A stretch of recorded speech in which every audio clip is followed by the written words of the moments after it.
নমস্কার, আপনারা দেখছেন বঙ্গবার্তা, সবার কাছে সবার কথা।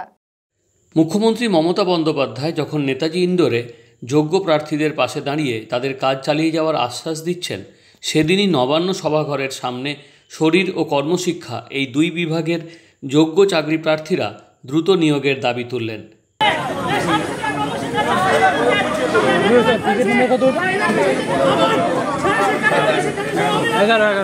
ওই আকাশমণি পেট্রোল পাম্পের সোজা 15-16 জন আছে, সব এখন অ্যারেস্ট করা হচ্ছে।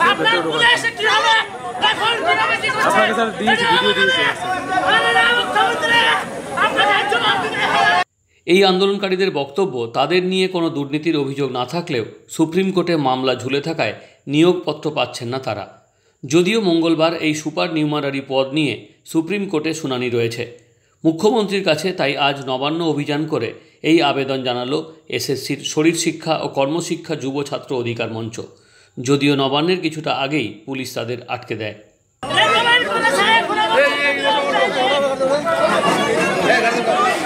Bureau report, Bangabarta.